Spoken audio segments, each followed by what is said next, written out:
हर हर महादेव, जय महाकाल। ओके, तो कैसे हैं मेरे प्यारे बच्चों? बढ़िया। मैं भी बढ़िया। ओके, तो चलिए हम लोग स्टार्ट करने हैं। एक कहावत है बहुत मशहूर, आप लोगों ने सुना भी होगा, समझ समझ के समझो। वो डायलॉग है ना अभिषेक बच्चन का, तो वही है।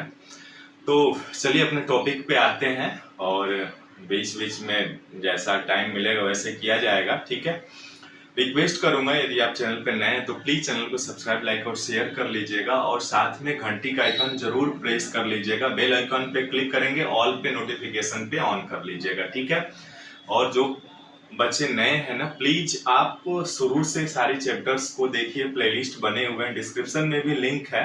सारी चीजें आप तैयारी कर सकते हो, वो भी फ्री में, एडवांस लेवल तक। ओके, तो चलिए आज हम पढ़ेंगे लेक्चर नंबर 23, जो कि आपका क्लास 12th का सॉल्यूशन वाला चैप्टर है, विलियन का। उसी पे आधारित हम लोग क्वेश्चन कर रहे थे, प्रॉब्लम्स यानी मोल फ्रैक्शन पर ही आधारित। बहुत सारे एग्जांपल्स कराऊंगा आपको, उदाहरण प्रश्न, ताकि परीक्षा में आप यूं चुटकियों में हल कर पाए, ठीक है। ये मेरा प्रॉमिस है आपसे।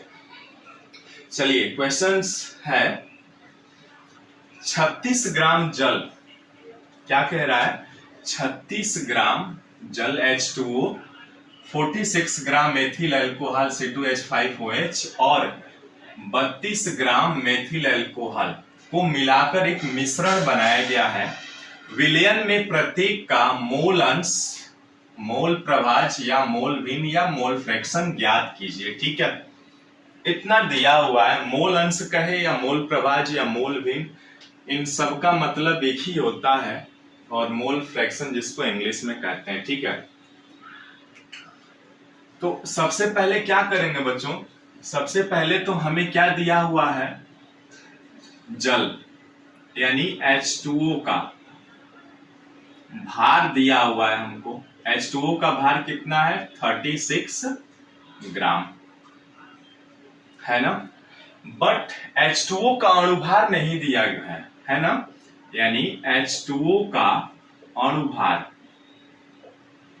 मॉलिक्यूलर वेट जिसको कहते हैं, अणुभार निकाल सकते हैं आप इनके एटॉमिक मास को जोड़ करके। तो दो हाइड्रोजन है, यानी एक हाइड्रोजन का एटॉमिक मास कितना होता है, 1 प्लस ऑक्सीजन का 16, यानी ये कितना आ जाएगा बच्चों, 18, ठीक है।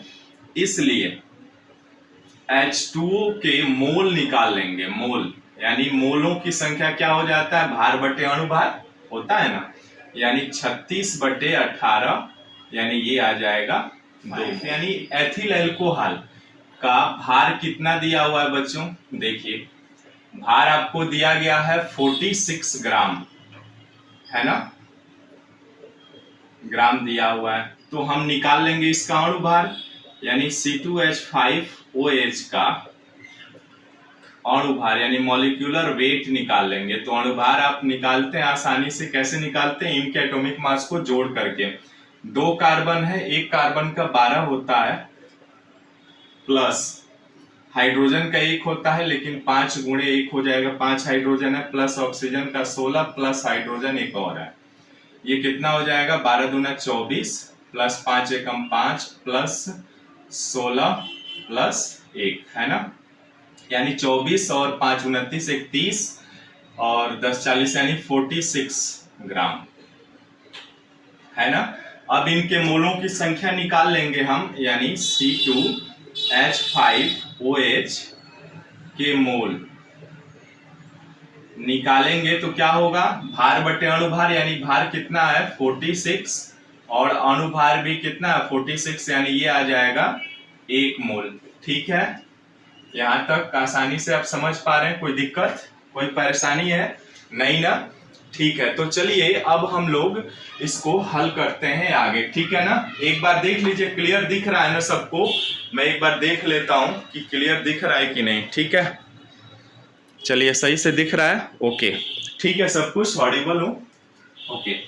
अब यहाँ पे आपने एथिल अल्कोहल निकाला, मेथिल अल्कोहल है ना, अब क्या, CH3OH का भार कितना दिया गया है बच्चों, दिया गया है आपके पास 32 ग्राम, है ना, 32 ग्राम दिया हुआ है, तो इसका अणुभार निकाल लीजिए। CH3OH का अणुभार, ठीक है, अणुभार निकालेंगे तो कितना होगा, इसको जोड़ लेंगे, यानी कार्बन 6 12 और 3 गुणे हाइड्रोजन 3 गुणे 1 प्लस ऑक्सीजन 16 प्लस फिर से हाइड्रोजन है, तो ये आ जाएगा 12 प्लस 3 प्लस 16 प्लस 1। अब जोड़िए तो 12 3 15 1 16 16 दूना 32, ठीक है। इसलिए CH3OH के मोल कितने हो जाएंगे, मोल हो जाएगा आपका 32/32। क्यों, यानी भार में अणुभार से भाग दे देंगे तो आप आसानी से निकाल सकते हैं, ठीक है ना। निकालिए, चलिए भाग देंगे तो कितना आएगा, 1 मोल आ जाएगा, ठीक है। अब चूंकि हमें मोल अंश निकालना है ना, तो सबसे पहले हमने मोल निकाल लिया इनका। मोल आप निकालना जानते हुए, मोल बराबर होता है भार बटे अणुभार, ठीक है। अब यहाँ पे जब आपने मोल निकाल लिया तो अब आसानी से विलयन, जो टोटल मिश्रण बन रहा है, उस मिश्रण का टोटल मोल कितना, यानी कुल मोलों की संख्या कितनी हो जाएगी। इसलिए कुल मोल बराबर कितना हो जाएगा, जोड़िए, H2O के मोल, H2O के मोल कितने हैं, 2 है, 2 प्लस एथिल एल्कोहल के मोल कितने हैं, 1 और प्लस मेथिल एल्कोहल का 1, तो ये कितने हो जाएंगे, 4 हो जाएंगे, ठीक है। यहां तक किसी को प्रॉब्लम कमेंट्स में जरूर बताइएगा, ठीक है। कोई प्रॉब्लम नहीं होना चाहिए, ठीक है, ठीक ठाक है ना। नून रोटी खाएंगे लेकिन समय ही बिताएंगे, है ना। चलिए, अब यहाँ पे कुल मोलों की संख्या निकल गई। अब यहाँ पे हमें क्या पूछ रहा है, मोल अंश, मोल फ्रैक्शन। तो हम मोल फ्रैक्शन को आप जानते हैं x से निरूपित करते हैं, H2O का, तो x ऑफ H2O लिखा हूं, इसका मतलब H2O के मोल अंश।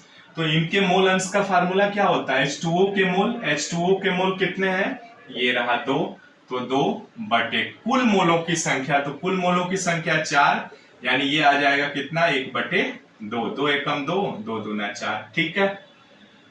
अब किसका निकालना पूछ रहा, प्रतीक का पूछ रहा है, एथिल एल्कोहल यानी XC2H5OH, यानी एथिल एल्कोहल के मोल अंश, तो क्या होगा, इसका फार्मूला होगा एथिल एल्कोहल के मोलों की संख्या, तो कितना है, 1 है, अब बटे कुल मोल 4 हो जाएगा, ठीक है।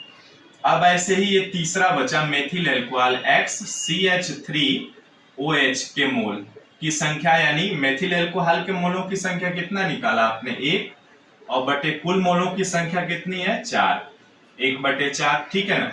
यही आंसर हो जाएगा आपका जो हमसे इस प्रश्न में पूछा था, ठीक है। क्लियर है यहां तक। अब देखिए बच्चों, आप आसानी से, आपने एक फार्मूला पढ़ा था कि जितने भी एक विलयन में जितने भी अवयव हैं उन सबके मोल अंशों का योग करेंगे ना, जोड़ करेंगे आप, तो 1 आता है। उत्तर की जांच कर सकते हैं, कैसे करेंगे, देखिए इन सबको जोड़िए, देखिए ये है ना, इन सबका जोड़ेंगे, यानी तो ये आ जाएगा XH2O प्लस ऑफ XC2H5OH, ठीक है, प्लस X और CH3OH बराबर 1 आएगा भी। देखिए XH2O कितना है, 2/4 प्लस XC2H5 1/2 प्लस XCH3OH 1/4 होगा ना बच्चों, ये 1/4, जोड़िए 2 1 3 1 4, यानी 4/4, यानी ये 1 आ जाएगा, है ना। तो इस तरह से हमने जो प्रश्न हल किया वो सही है, ओके। कैसी लगी जानकारी कमेंट्स में जरूर बताइएगा। और बच्चों, आपने बहुत सारे देखे होंगे वीडियोज और प्रश्न को पढ़ाने के तरीके भी, आप एक बार सेवा का अवसर जरूर दें हमें। आप देखिए, खुद से रियलाइज करेंगे, आप मुझे बोलने की जरूरत नहीं, बाकी आप लोग खुद समझदार हैं। यदि आप नए हैं चैनल को, तो प्लीज चैनल को सब्सक्राइब, लाइक और शेयर कर लीजिए। Thank you.